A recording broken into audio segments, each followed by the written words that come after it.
for this, process to work that you're describing, this, we're all going to, sit with our hands clasped and agree to observe the outcome regardless. That requires values. That requires that you are deeply united on values. Well, why does it? But it's not clear to me why it would require. What would bring people together? So I know that, some politician who says bad things about my ethnic group, my religious group, for example, is coming to power. But I'm just going to sit and know that this is just 4 years, and I'm going to take this because I know that everybody else in society is going to respect this outcome too. And in 4 years from now, we're going to have another election. When we know that people's quest for power, right, maybe isn't driven like this, that we need these constraints. And the constraints can come from institutions, they can come from rules, or they can come from individuals. And without society coordinated on those beliefs, this technocratic solution could be very authoritarian. Yeah, well, so there's still going to be a constitutional framework. So I'm not saying that we do away with a constitutional and legal framework. So when people say that what I'm suggesting runs the risk of tyranny of the majority, it's not true, because I think there are limits to what majorities can do. So sometimes people will say, well, what if a majority wants to commit genocide against an ethnic group? Well, that wouldn't fly according to democratic minimalism, because if you kill people, they no longer have the right to vote.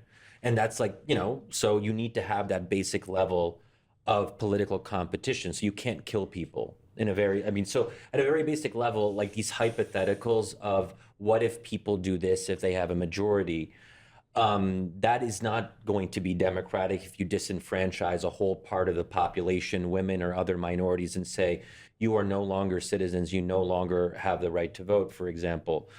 But I think what I'm trying to do is to say, we're asking a lot if we're asking all of our fellow citizens to become both Democrats and liberals. So I'm saying, let's make it easier. We're not going to ask you to sign up for values that aren't intuitive to you. The package of liberal ideals, not everyone is going to feel comfortable. They'll feel that some of that goes against their religious beliefs, for example, let's say in a Middle Eastern context. So we say, fine, let's make it, let's have more people feel they can be fully part of society by not imposing this liberal litmus test on them. Does that make sense? Yeah, but I think what we're also conflating is your notion of what cultural liberalism, right? And that's, I think, where like the notion of liberalism has evolved and changed. If we look at like what I think classical liberalism is, and is this restraint on state power, is like the Bill of Rights, what the state shall not do to you. Yeah. Right? What the state shall not do, like freedom of religion, freedom of association, property protection. It's like basic, very minimal things, that conception of liberalism. Whereas I think, are you straw manning this notion of liberalism and like, okay, we can't have this in the Middle East because it's so contentious and it's gender and it's LGBTQ. To be fair, all these, To be fair, I think though where Shadi's going at is like Rawls is the devil.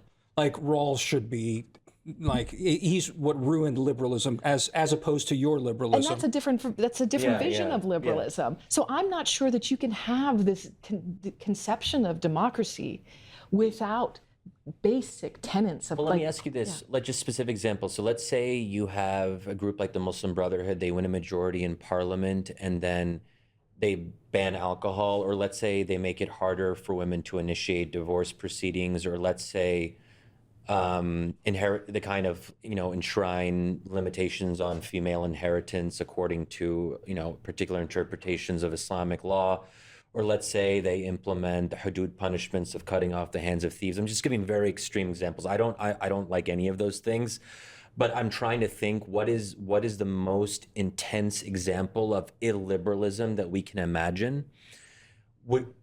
Do you have the right to appeal? Do you have a right to a lawyer? Right. Oftentimes when but I mean, this is really hypothetical. When you have hudud and these, you tend to have these contexts. They coexist in these contexts where there are no, you can't call a lawyer, right? Okay, but that's not. I mean, what if you had punishments, but you actually did have due process? I mean, the two can theoretically. I mean, we have a death penalty in the United States. Yeah. I mean, it's like somehow an equivalent of hudud, right? Yeah. So would those go against? So when we talk about your minimal, so I think part of the issue too is I don't believe classical liberalism exists in real life. It's a theoretical construct. When people say, well, oh, I mean the classical kind. And this is the debate that we've had with other folks on the podcast, including Francis Fukuyama, who whenever, I feel like it's a no true Scotsman fallacy. Whenever we say that liberalism is overreaching and doing too much, people say, well, yeah, that's not the liberalism we want. We want the more limited liberalism. But can classical liberalism ever stay classical? And I don't think there's a single classically liberal country in the world that has stayed as minimal as you suggest. So it's a slippery slope argument for liberalism, Yeah, though. you can't. But that then still causes the problem for you, though, right? Because it's you still can't, if you require that kind of minimal liberal component of democracy, minimalist democracy is kind of hard to do because you're always going to get the slippery slope to the maximal liberalism. And yeah, as you said, like maybe the minimum one doesn't exist, but why doesn't it exist? Because it creates demands for the bigger ones. And I think it's like, again, it's intuitive to most Americans that when they're like, oh, democracy promotion and human rights, because it's intuitive to us that like a lot of these things adhere to individuals in foreign policy and democracy promotion. We're also conflating stuff here between like foreign policy and our domestic stuff at the same time. But it seems to me there is a slippery slope. One way to say it is that there is no such thing as classical liberalism. The other way to say it is there's a classical liberalism that always ends up at a much more maximalist thing that ends up abrading against things that you say need to coexist in democracy, right?